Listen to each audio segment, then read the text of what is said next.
maneja y lo que es fundamental mantener era lo que es el agua, ¿no? Y vimos electrolitos, vimos lo que es la osmolaridad y el pH. Bueno, esto tiene que ver, por eso le decía, con el funcionamiento renal, porque en realidad vamos a ver que el riñón tiene esa relación, maneja el agua, maneja electrolitos, maneja la osmolaridad y maneja también el pH, o sea, los iones hidrógeno. Entonces, en este sentido, vemos pues que el riñón va a tener un papel importante en el mantenimiento o la regulación del medio interno. Si les preguntaría, digamos, a cualquier persona qué es lo que hace el riñón o cuál es la importancia del riñón en nuestro organismo, que es generalmente me dirían de que la función del riñón es eliminar la orina, y en la orina elimina sustancias que son nocivas o tóxicas o sustancias de desecho del organismo, lo cual es verdad, ¿no? Pero el riñón tiene o es una de sus funciones, tiene muchas más funciones que la que vamos a ver, ¿no? que esa función. En realidad, si pudiéramos resumir en pocas palabras la función del riñón, tendríamos que decir, pues, de que con decir que el riñón mantiene la homeostasis del medio interno. Y con eso nos damos cuenta, hemos visto ahora la importancia del medio interno para mantener las células del organismo funcionales en condiciones fisiológicas o de salud. Entonces, si lo regula, si trata justamente de mantener esa homeostasis o esa constancia, va a ocupar pues un papel muy importante, digamos, el riñón. Y ahí que vamos a ver su función, ¿no? ¿Ok? Vamos a ver. No pasa. Allá. Acá podemos ver las funciones de los riñones, que vemos que son varias, ¿no? No es solamente una sola, que la vamos a encontrar aquí, la eliminación de sustancias de desecho del organismo, del metabolismo, pero ocupa otras funciones, ¿no? Por ejemplo, aquí tenemos, tiene que ver con la regulación del equilibrio hidroelectrolítico, lo que le decía, equilibrio del agua, o sea, él maneja el agua y maneja los electrolitos. Entonces, en buena cuenta, tiene que ver con la regulación del medio interno, que hemos visto en la mañana. Retira productos metabólicos de desecho de la sangre y los excreta por la orina, efectivamente, ¿no? Esa es la más conocida, ¿no? Que a través de la orina se elimina sustancias de desecho y del metabolismo que se encuentran en la sangre.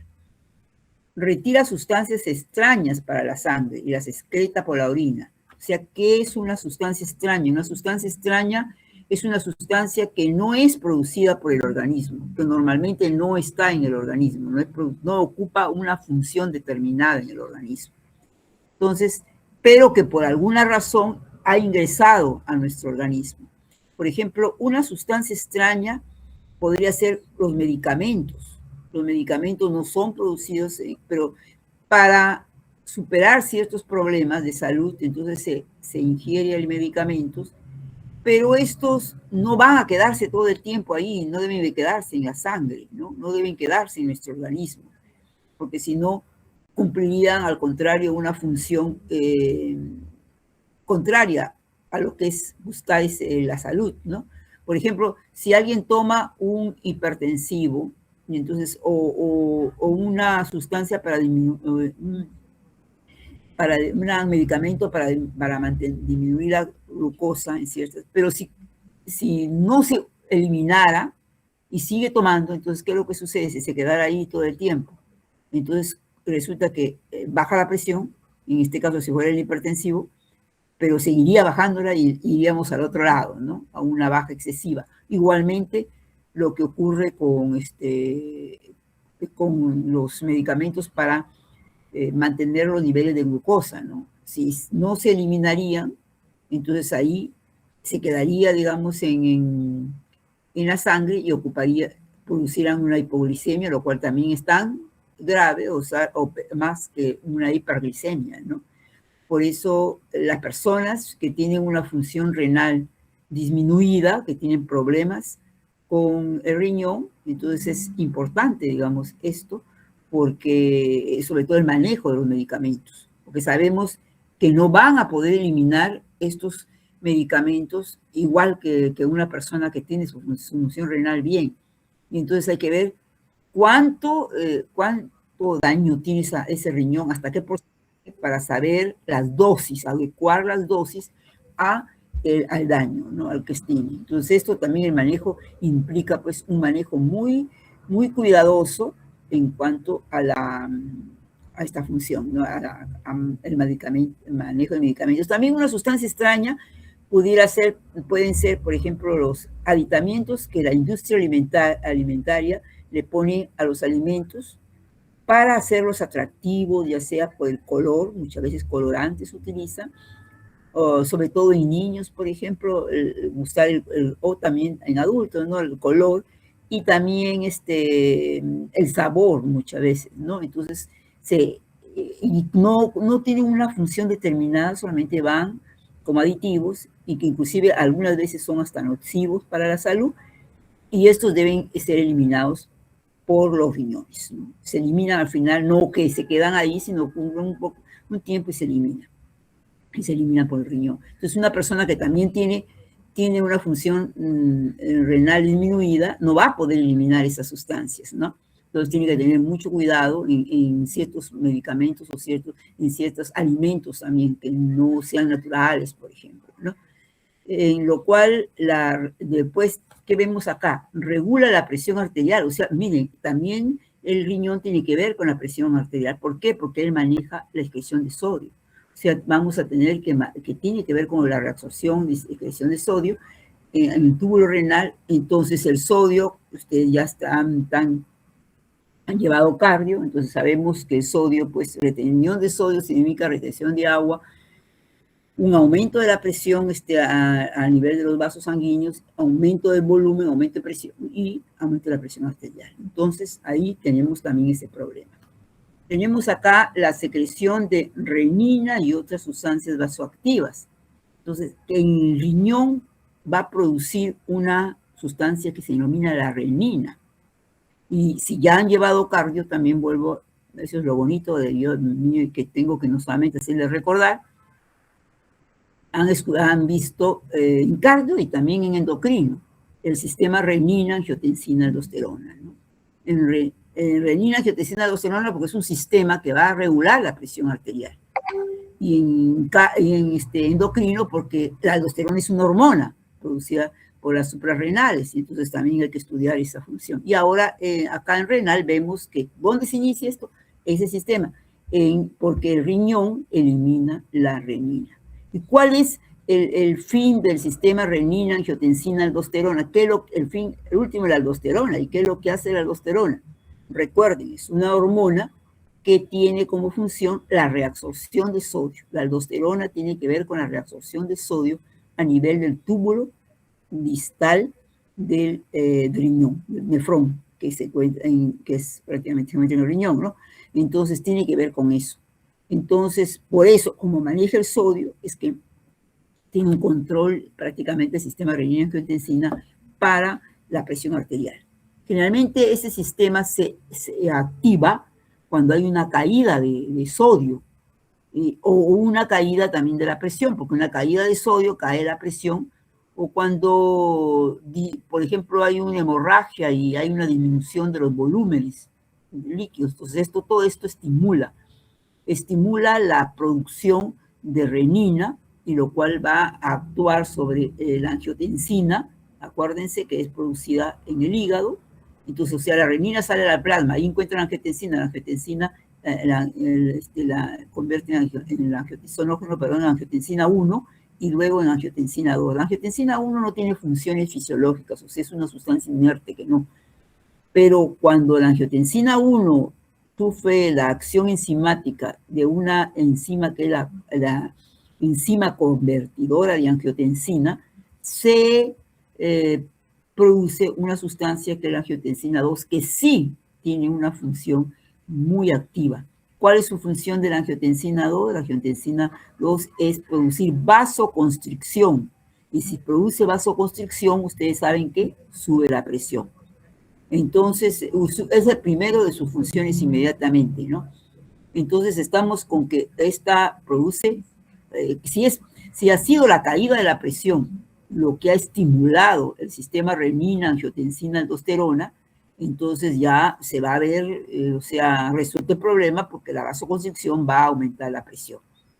Pero no solamente es eso, sino que también, si lo ha producido en este caso, porque generalmente lo han visto bajo ese aspecto en cardio, pero acá, digamos, ha sido el sodio, la caída de sodio, lo que ha estimulado la renina, que también significa que va conllevado con una baja presión, ¿no? Entonces, ¿qué va a suceder? Que esta angiotensina 2 va a actuar en las suprarrenales para producir esa hormona final que es la aldosterona. Y la aldosterona actúa a nivel renal para reabsorbiendo el sodio y tratando de volver los niveles de sodio a niveles normales, no subiendo los niveles de sodio. Y entonces ahí tenemos todo eso. Y ahora, si es una caída por ejemplo, de los volúmenes, que traería también como consecuencia una caída de la presión arterial, ¿no? Por ejemplo, una persona que de repente tiene una hemorragia, ¿no? Entonces, y también eso va a estimular el sistema renina, angiotensina, aldosterona. ¿Por qué? Porque cuando también a nivel del túbulo renal reabsorben sodio, el sodio, acuérdense que es una molécula muy higroscópica, nunca se reabsorbe solo, sino que se recubre con moléculas de agua. Entonces se reabsorbe sodio, se reabsorbe agua. Entonces estamos reponiendo los volúmenes, si es que ha sido el problema una caída de volumen, por ejemplo, una hemorragia. Entonces también está reponiendo volumen, ¿no? Y reponiendo, por lo tanto, también la presión arterial. Entonces este sistema renina-angiotensina-aldosterona es importante, ¿no? En ese sentido. Entonces, ¿quién lo actúa? Miren la función del riñón. También el riñón tiene, porque si no produjera renina, no produciría renina, no tendría, se activaría ese sistema y entonces no habría manera de controlar también la presión arterial. Luego tenemos que el riñón secreta la 1,25-dihidroxivitamina D3. ¿Cuál es esa dihidroxivitamina D3? Que es la forma activa de la vitamina D. La D3 es la activa. ¿Por qué? En realidad lo que va a hacer el riñón es producir una enzima que va a hacer que la vitamina D, que es inactiva, la convierte en la D3, que es activa, y es la que puede actuar, por ejemplo, en los huesos, en todas sus funciones que tiene la vitamina D, que es la más conocida, pues su acción para un buen desarrollo óseo, ¿no? Si no se tiene un mal desarrollo óseo, en las mujeres, por ejemplo, fractura de huesos, o sea, osteoporosis y todo, generalmente se producen por una caída. Ahora, claro, la vitamina D, ¿cómo se la obtiene el organismo? Sencillamente sabemos, nos han dicho pues siempre de que solamente unos 15 minutos diarios expuestos al sol, porque la acción del sol en la piel es la que produce esta vitamina D, ¿no? Esta es la que va a producir, ¿no? Pero produce la vitamina D inactiva, hay que activarla. Entonces ahí es donde entra el papel del riñón. O sea, porque va a producir esa enzima. Imagínense ustedes que el riñón no está funcional, entonces tampoco tendría esa enzima y no se podría convertir. Entonces, y ahí por eso los enfermos renales tienen deficiencias óseas, ¿no? A largo tiempo los que tienen insuficiencia renal crónica, entonces tienen también, al final terminan con alteraciones óseas, ¿no? Las osteomalasias. ¿Por qué? Porque hay deficiencia de vitamina D3. Ahora, esta también vitamina D3 no solamente actúa a nivel que siempre se ha conocido su papel a nivel del hueso para poder tener, buen desarrollo óseo, sino también se ha visto que tiene una función muy importante en el sistema inmunológico, en la defensa contra las infecciones, ¿no? Tienen ese sistema inmunológico. Esto se vio muy bien y se corroboró, en el caso de la pandemia, ¿no? Cuando se vio que personas que tenían niveles altos de vitamina D3 si primero que había una resistencia a enfermarse, pero si lograban contraer el virus, entonces ellos no iban a una enfermedad mayor, sencillamente lo podían pasar, ¿no? Por esa vitamina, porque tenía un papel importante. Además, conjuntamente, naturalmente, con la vitamina C, con el zinc, sabemos todo que interviene en un buen sistema inmunológico, ¿no? Últimamente también se ha detectado bastante deficiencia en esta vitamina D, ¿no? Que personas que la mayoría se tiene deficiencia, porque primero también si se vive, sobre todo en países en donde no hay mucho sol, ¿no? Entonces no todo el tiempo sol, aunque la vitamina D es una vitamina que se acumula y se puede tener de reserva en el organismo, porque es una vitamina liposoluble y entonces se acumula en la grasa, pero sin embargo, a pesar de eso, digamos, tenemos que últimamente se ha encontrado bastante deficiencia de vitamina D. Ahora, luego tenemos que el riñón secreta eritropoyetina, y también ustedes saben que lo están en condiciones ya de conocer que la eritropoyetina es una hormona que va a actuar a nivel de la médula de los huesos, lo estudiaron también en sangre para la producción de glóbulos rojos. Entonces tenemos ahí que el riñón está elaborando una hormona, o sea, tenemos el riñón como que si fuera una glándula endocrina ya que produce una hormona, que es la eritropoyetina, ¿no? Entonces ya vemos también una insuficiencia, o sea, personas que tienen fallas en los riñones van a tener, ¿qué cosa? Mala producción de glóbulos rojos, baja producción porque no hay eritropoyetina. Entonces van a enfrentarse a algo que es la anemia, ¿no? Y una anemia que no se va a solucionar porque le dé fierro, una anemia que no se va a solucionar porque le des alimentos, porque el problema está en la falta de esa hormona, ¿no? Y luego tenemos acá la gluconeogénesis, o sea, también interviene en la formación de glucosa a partir de aminoácidos. Cuando se produce glucosa a partir necesario, glucosa a partir de, sobre todo en el ayuno, ¿no? Cuando no hay carbohidratos, no hay ingresos entonces, sencillamente cuando hay ayuno por mucho tiempo, entonces comienza la energía, o sea, la glucosa a producir a partir de los aminoácidos. Entonces, en situaciones de ayuno, el riñón es importante. No es que sea un órgano de primera línea, o sea, en la regulación de la glucosa, pero sí tiene su función en la cuestión de ayuno, ayuda. En ese caso no tendría. Entonces, como vemos, la función de los riñones es muy, muy importante, ¿no? Es muy importante y lamentablemente cada vez aumenta más las personas que con insuficiencia renal, porque se llega a insuficiencia renal crónica, o sea que poco a poco comienzan a destruirse los riñones y los nefrones fundamentalmente, que lo vamos a ver. Esto va cuando ya se detecta una insuficiencia renal crónica, no hay retroceso. Cada vez, en cuánto tiempo va a deteriorarse todos los riñones, eso depende de cada persona. O sea, depende quizás desde que le digan sus cuidados o también en cierta manera su estado general, ¿no? de esa persona. Pero hasta que llega al riñón no funcional. Ya sabemos que cuando ya no trabaja para nada el riñón, entonces lo único que queda, pues ya en los últimos es el trasplante y luego, ¿qué cosa? Antes la diálisis y luego ya nomás el trasplante, ¿no? Lamentablemente no hay riñones disponibles en todos como para trasplantar, ¿no? Entonces, la necesidad de cuidar los riñones. Sin riñones no se puede vivir, ¿no? Entonces se someterá pero la persona a una diálisis que cada vez será más cercana, ¿no? Al principio se dializará una vez al mes, luego ya cada semana, 2 veces a la semana, interdiario, porque ya la diálisis lo que va a hacer es sencillamente hacer depurar, o sea, limpiar la sangre, eliminarla. ¿Qué función? Esta de producir, digamos, una limpieza de las sustancias metabólicas de desecho, quizás un poco en cuanto al equilibrio hidrolítico, pero no va a producir, o sea, de todas maneras hay deficiencia, la renina no lo va a producir. Van a tener que, también no va a producir la enzima que produce, que la activa la vitamina, eso no lo hace la máquina. ni tampoco va a producir eritropoyetina. Entonces son cosas que de todas maneras hay funciones en que no van a ser, que muchas veces, bueno, se va a poder dar quizás como medicamento o como, digamos, Dios, pero de todas maneras esa función está quedada. Y últimamente hay un aumento, digamos, las personas que se someten a diálisis, que tienen insuficiencia renal.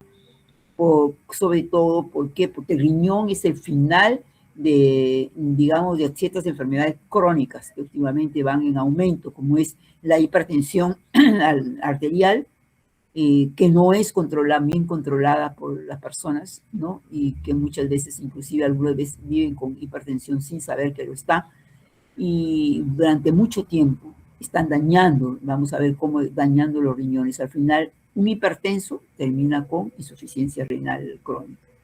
Y también igual la diabetes, ¿no? Entonces, personas con diabetes, porque el riñón va a tener que trabajar con grandes cantidades de azúcar, al final termina dañando el riñón, termina con insuficiencia renal, también igual, crónica. Entonces hay trastornos en los lípidos también igual. Entonces, eso es importante, ¿no? Es cuidar las enfermedades crónicas que cada mes, el hecho que van más aumentando, terminan al final dañando los riñones. Entonces ya vemos, pues una persona con insuficiencia renal crónica no va a tener manejo de agua ni los electrolitos, por lo tanto no vamos a eliminar la sustancia de desecho ni las sustancias extrañas, por lo tanto hay que tener mucho cuidado con medicamentos, como le he dicho, va a tener un mal manejo de la presión arterial, son personas que tienen problemas con óseos, sobre todo cuando tienen, porque hay personas que viven por muchos años con esa insuficiencia renal crónica, entonces ahí, digamos, y si es niño, a veces, muchas veces los niñitos nacen ya con problemas renales, ¿no? O se detecten los primeros años, entonces no van a tener tallas buenas, ¿no? Porque no hay un buen desarrollo óseo. Van a tener anemias que no va a ser difícil de controlar y, lógico, una situación de ayuno. Entonces, bueno, toda esa función tan importante, vamos a ver cómo la realiza, digamos, el riñón. No voy a detenerme en algunas cosas para no, ya que no disponemos de mucho tiempo, si no nos vamos tarde, sobre todo ustedes que creo que tienen clases o exámenes. Entonces vamos a ver, esa es ya que todos conocemos, digamos, el riñón, que creo que todos tienen en la mente desde que hemos comenzado a ver la membrana renal, y que está compuesta el riñón por unidades anatomofisiológicas que se llaman los nefrones, que son estas rayitas que vamos a ver distribuidos. En realidad el riñón es un acúmulo de 1 millón y medio de nefrones, y cada uno forma independiente la orina, o sea, cada uno tiene un trabajo independiente. Todo el producto final lo vierten a, que si nosotros abrimos, o sea, levantáramos esto, entonces encontramos ahí, ¿no? La papila renal que está acá, y en donde se va acumulando todo el riñón que viene, la orina que viene de todos los nefrones, y luego sale por las vías urinarias. Aquí, a través de esta entrada, entra la arteria renal y sale la vena renal, la cual va bifurcándose hasta llegar a la corteza renal. Esta parte está en la corteza y esta parte es la médula renal, ¿no? En donde se inician los nefrones. Los nefrones se inician acá en la corteza, y la médula corresponde, como vamos a ver más, a las asas de Henle, ¿no? Y a los túbulos colectores medulares. Ese es el nefrón, que recordemos, que es un recuerdo también de ustedes deben conocer el nefrón. O sea, esta arteria se ha ido bifurcando hasta llegar aquí. Imaginemos como que hay una línea y está separando la parte de acá hacia la corteza y la parte de acá hacia la médula. En la corteza es donde están los glomérulos, esta parte, y solamente en la médula están esas asas y el túbulo colector. Bueno, veamos acá sus partes. De la arteria, de la vena, el que va bifurcándose, sale una ramita arterial que se denomina arteriola aferente, porque va llegando. Sufre una especie de forma como un ovillo, que son las asas glomerulares, o sea, asas va a formar aquí y sufre anastomosis y se forma como una especie de ovillo. Y luego después sale la arteriola eferente. Y la eferente es la que va a dar ramitas, ¿no? La arteriola aferente no tiene, es directa, pero la eferente da unas ramitas produciendo otras arteriolitas que van a ir a rodear el túbulo renal. entonces estas arteriolas, ¿no? Luego tenemos acá que esto es tejido vascular, o sea, tejido sanguíneo, pero el verdadero tejido epitelial renal comienza con la cápsula de Bowman, que es una especie de bolsa que va a encubrir, digamos, el glomérulo. Tenemos el túbulo proximal, y luego tenemos el asa de Henle, la rama descendente del asa, y la rama ascendente del asa de Henle. Luego tenemos el túbulo distal, que se abre hacia el túbulo colector, que va recibiendo la orina, el producto de los otros nefrones. Ahora, el túbulo colector tiene dos partes. Esta parte que está en la corteza, que sería la parte cortical, o sea, colector cortical, y la parte que está hacia la médula, colector medular, ¿no? Esta parte medular que va a tener que ver con el proceso de concentración y dilución de la orina. A propósito, creo que me han dicho que no han hecho hasta ahora práctica, ahora que veo de concentración y la orina. Bueno. Acá tenemos una muestra del tipo de células de cada uno de los segmentos. Veamos acá el glomérulo, el túbulo proximal, la rama descendente del asa de Henle, la rama ascendente, y aquí, cuando sale la rama ascendente, a veces como en el caso anterior, por ejemplo, por cuestiones didácticas, se dice la rama ascendente y mira, el túbulo distal da para acá, pero en realidad esta rama debe salir entre la arteriola aferente y eferente, o sea, debe voltearse y salir aquí, y desde aquí es que debe iniciarse el túbulo colector. Eso lo vemos acá, ¿no? Sale, y de aquí se inicia el túbulo distal, y luego se va el túbulo colector.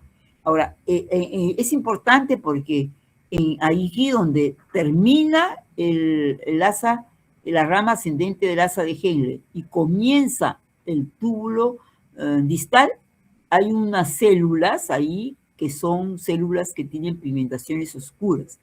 Y estas pigmentaciones oscuras, células, se conoce como las células de la mácula densa. Y estas células son células que tienen sensores, que captan, ¿qué es lo que van a captar? Los niveles de sodio que están acá, que van pasando en el líquido, que ha sido filtrado y que ha pasado por el asa de Henle y salido. Y ellos son los que detectan si hay una caída de sodio. Entonces, una caída de sodio inmediatamente estimula acá otras células que van a ver por acá que produzcan la renina. Entonces, cuando hay una caída de sodio, aquí se estimula la producción de renina, que va a dar lugar a la renina, angiotensina, aldosterona, y la aldosterona va a venir y va a actuar acá en este túbulo distal, reabsorbiendo sodio y tratando de que el sodio vuelva a sus niveles normales. Entonces, tenemos ahí. Bueno, ¿qué es lo que queremos mostrar acá también? Que cada segmento tiene su propio tipo de células. Vemos, por ejemplo, el túbulo proximal tiene unas células grandes que tienen microvellosidades en este lado, que forman el borde en cepillo. Tiene acá unos pliegues, que es aumentar la pared de reabsorción. Tienen mitocondrias, lo cual quiere decir que esas células necesitan energía. Efectivamente, estas células trabajan mucho. Entonces ellos van a necesitar, las células del túbulo proximal necesitan energía porque el túbulo proximal está encargado de reabsorber una gran cantidad de sustancias. Como acá se filtra todo el plasma con todas las sustancias. Imagínense ustedes que esto pasara de largo, en pocos minutos en la orina tendríamos las sustancias importantes que deberían retomar a la sangre. Pero esto no ocurre, ¿por qué?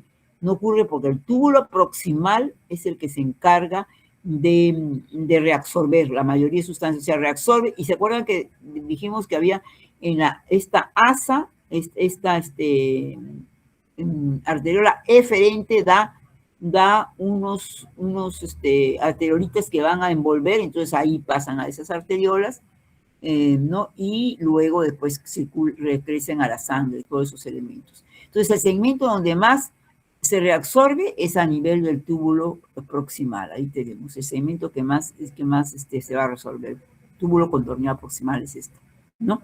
Por eso es que estas células trabajan bastante, ¿no? O sea, si haya o no deficiencia de agua, haya o no deficiencia de sodio, de todas maneras el túbulo proximal cumple con su porcentaje de reabsorción.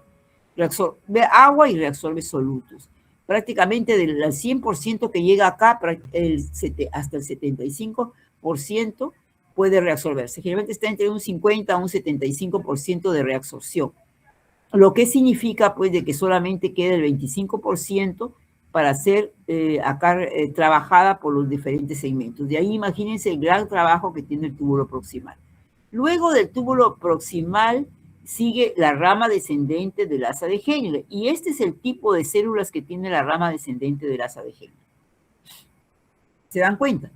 Unas células chiquitas que no tienen microbiosidades, que no tienen mitocondrias. ¿Qué les indica esto? Que son células que no trabajan. Efectivamente, la rama descendente del asa de Henle no reabsorbe solutos, como en el caso del túbulo proximal. Solo reabsorbe agua. El túbulo proximal reabsorbe solutos y agua. Este de acá solo reabsorbe agua. Entonces, quiere decir que si solamente va a reabsorber agua, el líquido que está en el túbulo se va cada vez más concentrando. Entonces tenemos que se concentra. Y esa es la razón, ¿no?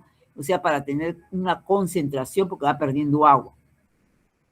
Cuando da la vuelta, vamos a tener la rama gruesa. ¿Qué hace la rama gruesa? Hace todo lo contrario que hace la rama delgada.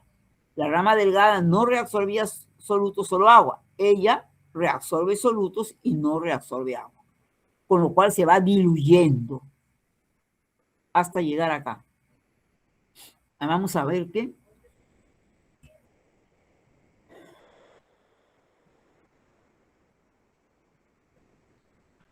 Vamos a tener que, este va a salir, y va a salir un líquido mucho menos de concentración osmolar que el plasma, aproximadamente 100 miliosmoles por litro. Acá va a haber una reabsorción ligada a la aldosterona, que hemos dicho, de sodio y por lo tanto de agua. Y luego después de sodio sobre todo va a ir, y luego después se va a concentrar porque casi al final también actúa, aquí comienza a actuar la hormona antidiurética. Y acá también, en el caso de que hay una deficiencia de agua, pues esto se estimula y se concentra la orina, ¿no? Hasta el final. Entonces vemos cómo son el tipo de células está relacionado con la función. ¿Qué nos indica? Que toda el nefrón no trabaja igual, que cada segmento tiene una acción determinada, ¿no? Eso es lo que nos está indicando ahí.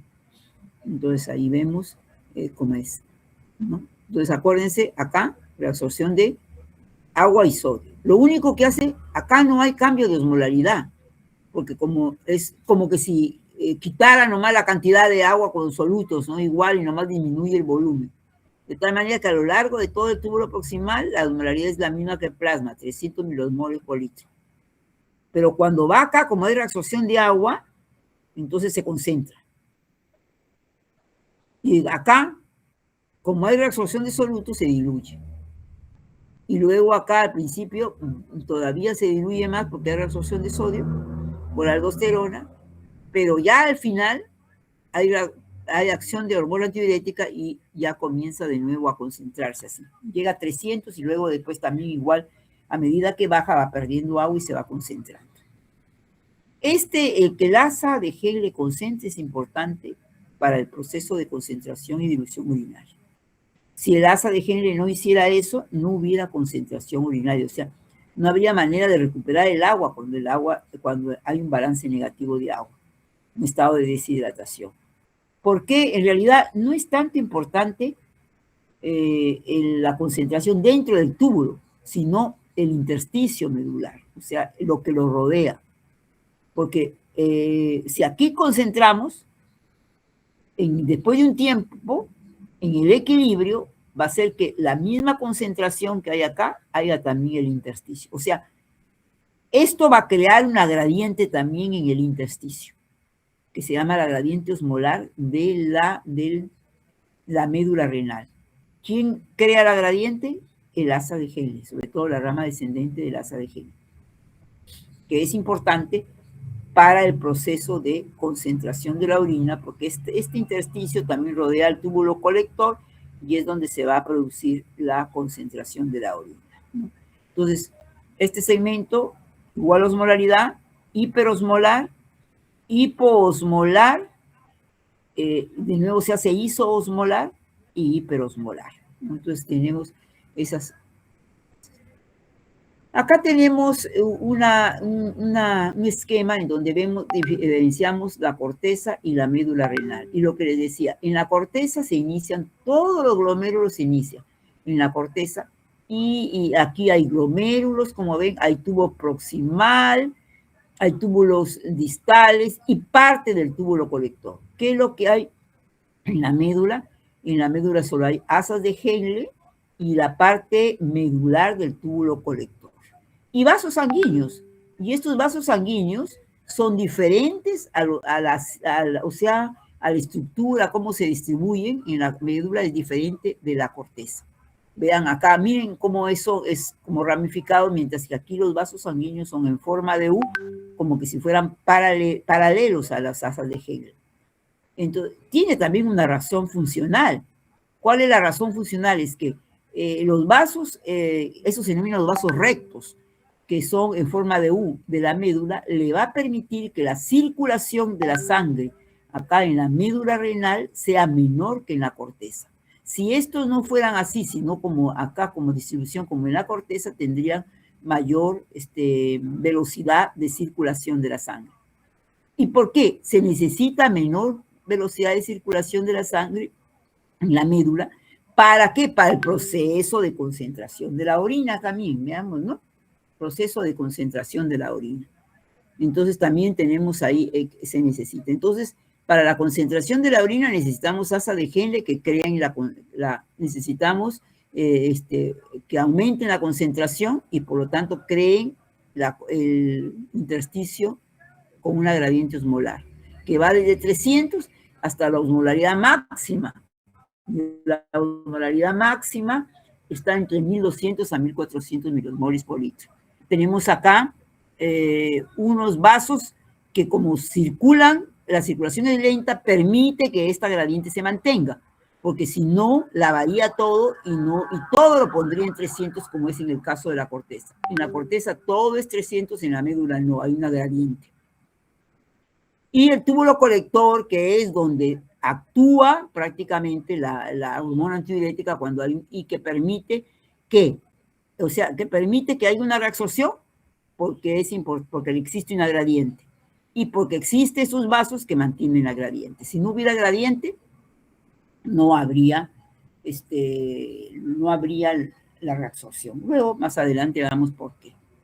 Pero ya ustedes se van dando cuenta que la médula está relacionada con la concentración de la orina. Acá, este esquema, solamente tenemos los vasos sanguíneos. Es como que si hubiéramos pelado los nefrones y solamente hubiéramos dejado la parte vascular. Entonces, acá están los glomérulos, las arteriolas aferente y eferente, los vasos pericirculares. Acá tenemos los vasos rectos en forma de U, ¿no? Ya, que indica. Esta lámina está solamente para comparar el riñón con los diferentes órganos que son importantes. ¿Cuál es el peso, por ejemplo, del riñón, que está en 300 gramos comparado con el corazón, que es importante, casi igualito, el hígado, que es de más peso, el cerebro, todo? ¿Y cuánto le llega del gasto cardíaco? ¿Cuánto le llega de sangre comparado con órganos tan importantes? Por ejemplo, acá ya está por 100 gramos de tejido. O sea, ya no interesa si es más grande o menos grande, solamente por 100 gramos de tejido a cada uno de estos órganos, porque si sabemos que la sangre lleva, ¿qué cosa? Oxígeno. Entonces, aquellos órganos que funcionan más, entonces tienen más gasto de oxígeno, entonces necesitan, por ejemplo, el hígado, un órgano metabólico, el músculo cuando está generalmente, bueno, también en actividad, va a llegar más, ¿no? Y esto, sangre se deriva ¿de dónde? O sea, por ejemplo, cuando hay el músculo actividad, va menos a otros sitios para llegar, porque es el músculo que está trabajando, ¿no? Y esto es parte del gasto cardíaco. Gasto cardíaco, término que también ustedes deberían, me imagino que ya conocerán en cardio, lo que el gasto cardíaco es la cantidad de sangre que el corazón expulsa por unidad de tiempo. Y que esto depende de las veces que se contrae, o sea, de la frecuencia cardíaca y por la cantidad que expulsa en cada uno, o sea, por el volumen de expulsión. Entonces, el corazón cuando se contrae manda sangre a cada uno de los órganos, pero se está mandando con sus nutrientes, como dicen, ¿no? Pero sin embargo, a pesar del cerebro, que te podríamos decir corazón, al riñón le llega más sangre. Y en realidad, ¿cuál es la razón? La razón es que sabemos que circula cada rato porque el riñón es encargado de depurar o limpiar esa sangre que llega hacia el riñón. Entonces ahí. En el proceso, digamos, en el proceso de función del riñón hay tres etapas que se llevan a cabo, ¿no? Como el riñón puede cumplir esa función de depurar la sangre, o sea, limpiarla de todas las sustancias, eliminando por la orina, y puede cumplir también todas esas otras funciones que a la par que hemos hablado, ¿no? Como es la regulación de la presión arterial, como es mantenimiento de la vitamina D para los huesos y toda la serie. Entonces tenemos acá, hay tres procesos: filtración glomerular, reabsorción tubular y secreción tubular. O sea, uno que se da a nivel del glomérulo y dos que se dan a nivel del túbulo renal. Acá ponemos por fines didácticos, así este esquema es. Entonces, aquí es cuando viene la sangre. Aquí este lobillito que decimos el glomérulo, que son asas glomerulares que se entrelazan. Pero como que si lo hemos desenrollado, ¿no?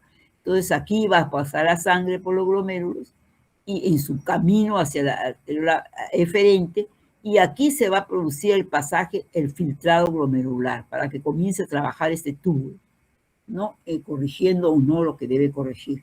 Entonces, en este pasaje es por proceso de filtración. Entonces, ¿qué es el proceso de filtración? Ustedes saben, cuando filtramos, solamente van a pasar a sustancias que los poros del filtro permitan pasar. ¿El filtro cuál es?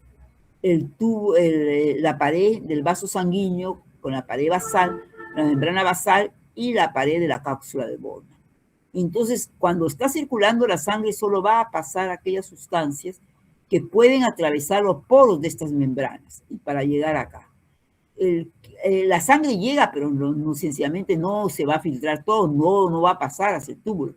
De la sangre sabemos que hay los elementos formes, los glóbulos rojos, los glóbulos blancos, las plaquetas. Esos no pueden pasar porque no pueden atravesar la membrana. Lo único que va a pasar es el líquido que viene con la sangre, o sea, el plasma. Y ustedes saben que en el plasma ahí están todas las sustancias que están distribuidas, o sea, todas las sustancias ahí, como proteínas, carbohidratos, lípidos, todo. Entonces ahí, pasa esto con todo su contenido, se filtra, de tal manera que nosotros, ¿qué es el filtrado glomerular? Es el contenido que está en la cápsula. Entonces, antes de ser trabajada por el túbulo, entonces el filtrado glomerular, o sea, lo que se filtra, no es sino plasma que ha filtrado con todos sus elementos, menos uno, que es las proteínas, porque las proteínas son moléculas, ¿no? Macromoléculas, y va a ser difícil que pasen por aquí, por estos poros. Ahora, hablar de que no pasa nada de proteínas es exagerar, porque sí pasa las proteínas de bajo peso molecular, por ejemplo, las microglobulinas, pasan la parte de la albúmina, ¿no? Entonces sí va a pasar. Entonces en este líquido que es el plasma con todas las sustancias que están ahí, que se conocen, es el plasma, pero sin proteínas de alto peso molecular. Pero claro, lo que sucede es que la proteína luego va a ser reabsorbida, acá está este proceso de reabsorción, o sea, las sustancias que se filtran muchas veces se reabsorben. Entonces, en el túbulo proximal, la proteína debe ser reabsorbida, porque es importante para el organismo. Acuérdense que hemos dicho que el túbulo proximal ocupa ese papel de reabsorción para que no se vayan a la orina. Entonces, normalmente, si nosotros hacemos un análisis de una persona, no debe haber proteína en la orina. No hay proteína. Si ya hay proteína, nos está indicando que algo está fallando acá a nivel del glomérulo. Probablemente se están destruyendo los glomérulos y entonces están dejando escapar a la proteína, porque hemos dicho el tamaño es muy pequeño del poro con respecto a la proteína, pero si hay ruptura va a pasar. Y una cosa importante, más que el tamaño, que decimos que las proteínas no pasan porque las proteínas, porque aquí la membrana que está, membrana del glomérulo, tiene protoglicanos que tienen carga negativa, entonces está cargada negativamente. Entonces es una barrera para lo que es el pasaje de ciertas sustancias que van a, que tienen carga también negativa, ¿no? Entonces, en este caso, rechaza esas cargas. Entonces, vamos a tener que, ese es el rechazo. Entonces, normalmente no debe pasar, pero cuando hay una destrucción de estos glomérulos, no solamente deja espacios, sino que también se aíslan las cargas, entonces eso permite que las proteínas puedan pasar, ¿no? Entonces esto ocurre en ciertas patologías renales, por ejemplo, en las glomerulonefritis, que significa fundamentalmente más que todo destrucción de los glomérulos, ¿no? Y entonces ahí encontramos grandes cantidades de proteína en la orina. Y una manera que generalmente se puede tomar como para ver si hay proteína, si puede sospecharse de proteína en la orina, es cuando uno ve que en la orina hay mucha espuma. Entonces, cuando personas que van a que su orina la ven con bastante espuma, hay una sospecha de que esa espuma pueda deberse a proteína, sería bueno hacerse un análisis de orina si es que para definir si hay proteína, y si hay proteína ya nos implica pues hacer un estudio más riguroso en cuanto a la función renal, ¿no? Para determinar cualquier anormalidad temprana, ¿no? Del riñón. Bueno, entonces tenemos, y decíamos que acá en el filtrado, igual los aminoácidos también no deben de pasar, pero sin embargo, si pasan, digamos, o sea, los aminoácidos son reabsorbidos, digamos, a nivel del túbulo proximal. También cuando pasa la glucosa también pasa y es reabsorbida, digamos, a nivel del túbulo proximal. Entonces acá hay varias sustancias que regresan porque son importantes, no son importantes los aminoácidos, son importantes la glucosa como material de energía, todo eso regresa. Y las proteínas de bajo peso molecular también regresan. Si nosotros, esto que está aquí en la cápsula del Bowman es lo que se ha filtrado y se denomina el filtrado glomerular, ¿no? Y este filtrado glomerular tiene una velocidad de filtración, o sea, ¿cuánto filtra por minuto? Que es la velocidad de filtración. Entonces, a eso se denomina tasa de filtración glomerular. También se llama filtrado glomerular cuántos mililitros de plasma, porque es plasma aquí, ¿no? Plasma por minuto están filtrando. Imagínense, comenzamos con plasma y termina en la orina. O sea, todos los elementos que están en la orina en realidad estuvieron en el plasma para poder ser eliminados. Ahora, una vez que se ha filtrado este líquido, la mayoría se reabsorbe. Prácticamente más del 99.5% de lo que se ha filtrado se va a reabsorber. Por eso es que si le damos más, sobre todo en alimentos, en cosas que le damos más al riñón, el riñón va a trabajar más y así es como llega a deteriorarse, ¿no? Entonces ahí, por ejemplo, en la hiperglicemias, en los diabéticos, estamos dando de bastante glucosa. Entonces ella tiene que trabajar lo máximo para resolver hasta que llegue un momento que dice ya no puedo, ¿no? Y entonces, pero también comienza a salir, pero ese como está trabajando a lo máximo, también vamos a tener que al final se daña, ¿no? Entonces, lo que existe en la cápsula de Bowman, que significa el filtrado glomerular, va a ser, pues, el plasma sin proteínas de alto peso molecular. Luego siguen por el túbulo proximal y hemos dicho que hay recuperación de las sustancias importantes para el organismo. Sale al asa de Henle, que ya hemos dicho que hay concentración de agua bajando y concentración de solutos subiendo y reabsorción de solutos subiendo. Y ahora hay otro proceso, que es el proceso de secreción tubular, que hasta ahora no lo hemos hablado. O sea, la secreción es lo contrario a la reabsorción, o sea, lo que está en la circulación peritubular, los capilares peritubulares, también puede eliminarse por la orina, por ese proceso contrario de reabsorción.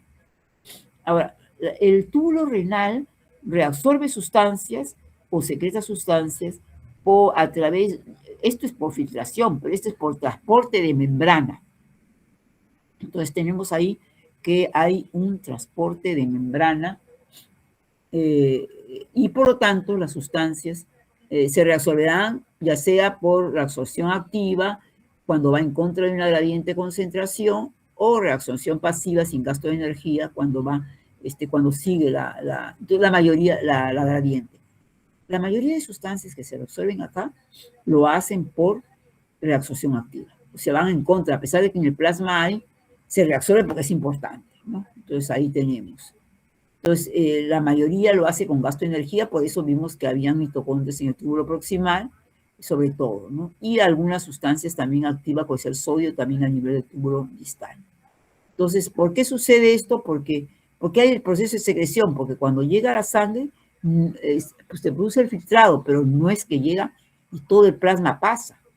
No, solamente un pedacito, es como que si fuera un riachuelito, y la corriente sigue acá, ¿no? Entonces, del 100% que llega, solo el 20% se filtra y el 80% pasa a la circulación peritubular.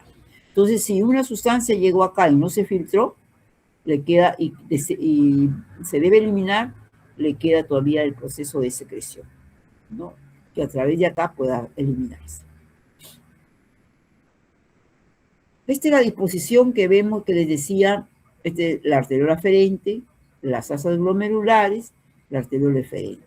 Y alrededor la cápsula de Bowman, el inicio del túbulo proximal, miren cómo están las células, las microvellosidades, los núcleos acá. Ahora acá, entre la arteriola aferente y la arteriola eferente, les he dicho que sale sale el túbulo distal, ¿no? Entonces acá es como que se laza de Henle, se voltea y sale entre las dos y está saliendo, es un corte que se ha hecho, como que si un corte que se ha hecho, entonces aquí sería el inicio del túbulo distal. Y aquí estarían esas células que se denominan de las células de la mácula densa, y aquí en este huequito, podríamos decir, entre la arteriola aferente y eferente, que se queda ese espacio, y la salida, hay células de tipo mesanglial. Y esas células son importantes porque esas células van a producir la renina. ¿Dónde se produce la renina? En estas células mesangliales, yuxtaglomerulares se llaman, encima del glomérulo. Entonces, esas son las que producen ahí la renina. Y para el sistema renina, angiotensina, aldosterona. Pues ahí tenemos, ¿no? Entonces, aquí está todo cercano. Les decía, estas son las células de la mácula densa que captan los niveles de sodio acá. Captan el nivel de sodio e inmediatamente vamos a ver que le mandan el mensaje a estas células que producen renina, liberan renina y ya comienza el proceso de renina, angiotensina, aldosterona, ¿no? Veamos acá, mira, es una medida, una vista general que la vamos a pasar rápidamente. Llega la arteriola aferente, se produce el filtrado, este filtrado se reabsorbe en gran parte, pero hay que no olvidarse que quizás no hemos enfatizado en que también en el túbulo renal hay secreción de sustancias, solo que la reabsorción es mucho más grande que el proceso de secreción. Por eso el túbulo proximal se le vincula más con reabsorción de sustancias que deben regresar a la sangre. Acá hay reabsorción de agua, como hemos dicho, acá hay reabsorción de solutos y acá también hay reabsorción y secreción en el túbulo distal. Acuérdense que acá está, la reabsorción está ligada a la aldosterona. ¿Y la aldosterona qué hace? Reabsorbe sodio y secreta potasio. Entonces ahí reabsorbe sodio y secreta potasio. También secreta iones hidrógeno. Entonces es importante en el caso de acidosis, porque va a estimularse esto, va a eliminarse iones hidrógeno y puede esos hidrógenos eliminarse en la orina y bajar la acidez, ¿no? Entonces eso es importante. Y acá en este túbulo colector también hay reabsorción. Fundamentalmente el túbulo colector reabsorbe agua bajo la acción de la hormona antidiurética y también hay proceso de secreción, ¿no? Entonces ahí tenemos reabsorción y secreción.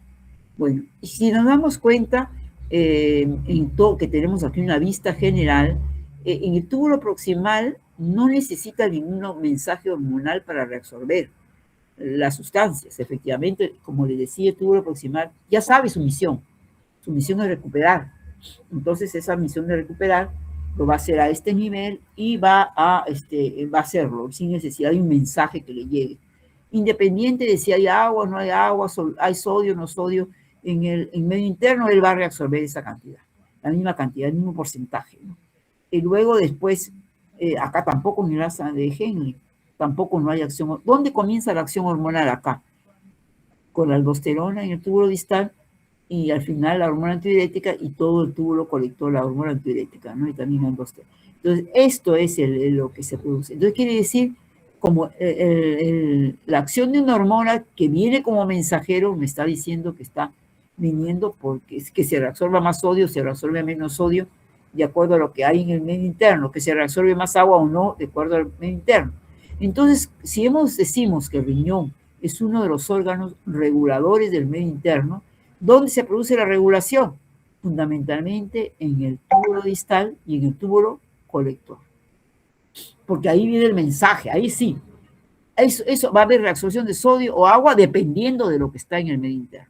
Si hay una carencia de agua y de sodio, entonces va a venir el mensaje a través de la aldosterona, el hormona que le va a decir, oye, por favor, reabsorbe más porque se necesita, ¿no? Pero esto va a seguir la función igual. Entonces, las funciones distales del túbulo distal y el túbulo colector es donde se produce la reacción ligada a lo que existe en el medio interno.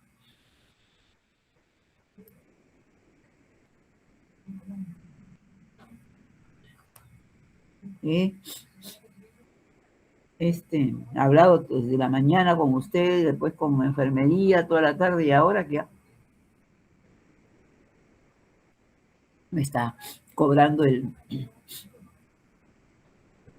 la blaga, el organismo. Bueno, acá tenemos una visión general de que lo que sucede, digamos, ¿qué es lo que decimos? Cuando llega el plasma, sería el 100%. Entonces, ahí solo una partecita se filtra, que es el 20%. El 80%, como les decía, pasa a la circulación peritubular. Y de aquí puede haber secreción. Acá está la reabsorción esquematizada. Veamos, el 20% se filtra, pero de lo que se filtra, más del 19% se reabsorbe. Por eso depende de lo que le damos al riñón, porque trabaja bastante el riñón. Y lo que pasa, lo que excreta, es decir, lo que pasa a la orina, es solamente menos del 1%. Bueno, acá vamos a ponerle nombres, o cantidades que nombres. Entonces vamos a ver, ¿cuánto filtra? ¿Cuál es la tasa de filtración glomerular normal? ¿Cuánto filtra por minuto el riñón? Filtra 125 mililitros de plasma por minuto. Es lo que está filtrando acá. Que si nosotros lo multiplicamos por los minutos que tiene el día, entonces tendríamos que en un día estaría filtrando entre 160 y 180 litros en un día. Miren cuánto trabaja el riñón, 180 litros. Entonces, y bueno, y resulta que ese se representaría el 20% en un día. Y de ese 20% quiere decir que casi todos esos 180 litros lo reabsorben. Miren, qué cantidad de filtrado, qué cantidad de trabajo. Porque estamos diciendo agua y estamos diciendo electrolitos y sustancias orgánicas, ¿no? Entonces casi todo lo reabsorbe. Menos del 1% lo excreta, y esto es lo que representa la orina, ¿no? Entonces la orina es menos del 1% de lo que se filtró. Si decimos que el filtrado se ha filtrado en un día, se filtra 180 litros, creo que la mañana hemos hablado de que la orina, el volumen urinario normal es alrededor de 1,5 litros en un día. Entonces, si se filtra 180, ¿qué porcentaje representa 1,5 litros? Menos del 1%, porque el 1% de 180 debería ser 1,800 litros. Y si es 1,500 litros, que sería, es menos del 1%, que está acá, ¿no? Y indica pues el gran trabajo del túbulo renal y la importancia que tenemos también para su trabajo. Bueno, aquí, bueno, dijimos que era un proceso de filtración, pero un proceso de filtración solamente depende de los poros, ¿no? Y cuando nosotros pensemos, y los, digamos, fisiólogos renales que trabajaban en eso se dieron cuenta de que de que la cantidad 125 mililitros por minuto que filtre es mucho, considerando solamente que si uno solamente este proceso se debería solamente por proceso de filtración. Es como que si uno llegara y, digamos, y filtra algo en su casa, en su cocina, pues el filtrado, cuando colamos algo a través de un colador, estamos haciendo un proceso como de filtración, ¿no? Si ponemos un jugo, algo que hemos licuado, y para que pase y se quede algo, entonces puede haber una cosa, para que si nosotros dejamos de cantar, como dice libremente, va a haber una tasa de filtración ahí, en ese caso también, o sea, ¿cuántos mililitros de ese jugo, de ese líquido, de esa sustancia va a filtrar por minuto? Igualito acá. Pero, ¿qué resulta? Acá la cantidad que se filtra es bastante más. Entonces, induce a pensar que hay otra cosa que empuja probablemente al filtrado. ¿Qué sería en su cocina que ustedes tienen ahí, que se ponen a filtrar, a colar algo? A veces cuando están muy apurados o cuando necesitan que lo que sucede, presionan, ¿no? O sea, con alguna cuchara, con algún cucharón, presionan para que pase más rápido. Entonces están aumentando esa tasa de filtración. Eso ocurre también en el riñón. Entonces no solamente se debe a un proceso de filtración porque va a pasar a través de los poros, sino porque hay una fuerza que lo empuja a que pase a través de esos poros, ¿no? Y esa fuerza, digamos, de filtración, es lo que se conoce como la presión neta de filtración, que es lo que está acá. Y es el resultado de la suma algebraica de varias presiones. Es decir, cuando hablamos de suma algebraica ya nos mandamos a pensar que hay presiones positivas y hay presiones negativas. O sea, presiones que van a favorecer el proceso y presiones que van a ser contrarias a este proceso. Y aquí vemos efectivamente tres presiones, ¿no? Entonces aquí tenemos la presión, una presión grande y dos presiones negativas. ¿Cuál es la presión esta grande? La presión que se ve en el capilar glomerular. ¿Y cuál es la presión del capilar glomerular? La presión con que circula la sangre, ¿no? En el capilar glomerular, que es una presión que va a depender de la presión que tiene la persona, o sea, de la presión sistémica, ¿no? Entonces pensamos, claro, que a un nivel de un vasito pequeñito no va a ser igual, va a disminuir la presión, pero acá. Pero eso nos implica que si la presión de la persona aumenta en la presión sistémica, debería también aumentar a este nivel. Y si disminuye, también disminuiría. Acá tenemos otras dos presiones que son contrarias. O sea, en este caso, para que se produzca filtración, cuando mayor sea la presión, más se filtraría. Cuando disminuye la presión, se disminuye. Pero acá, por ejemplo, tenemos la presión, otra también, miren aquí, CG, también se da. ¿Qué otra cosa podría dar una presión? Uy, se me está acabando la batería. ¿Qué otra cosa podría... Claro, ahora vamos, un ratito, hablo y me conecto. Tenemos la presión del capilar, también el capilar glomerular. Otra presión vendría a ser, pues, la presión de alguna sustancia que no atraviesa las proteínas. Como las proteínas se quedan acá, entonces se van a quedar acá las proteínas y pasa el líquido, se van concentrando. Entonces va a ir más concentrándose y entonces esto va a determinar una presión contraria, porque acuérdense que el líquido va hacia el lado más concentrado. Entonces no va, en lugar de dejar pasar el líquido, va a atraer. Entonces es una presión negativa. Y luego tenemos otra presión, que es la presión de la cápsula de Bowman. O sea, acá cuando se está filtrando, la cápsula de Bowman no está vacía, porque está con el líquido que filtró anteriormente. Entonces ahí esta va a ejercer una presión en el líquido en el sentido contrario. Entonces tenemos dos presiones negativas y una presión positiva. Pero la presión positiva supera la suma de las otras dos. Por eso se da una presión neta de filtración, que es la presión a través de la cual va a pasar ese líquido. Entonces la presión neta de filtración es igual a la presión del capilar glomerular menos la presión de la cápsula de Bowman más la presión de las proteínas, o presión oncótica de las proteínas, o presión coloide osmótica de las proteínas que se conocen, ¿no? Entonces, todas esas dos presiones negativas se suman, se le resta y sale la presión neta de filtración. Pero como este es superior a lo de acá, se filtra. Si estas dos fueran mayores, entonces no se filtraría, no habría proceso de filtración.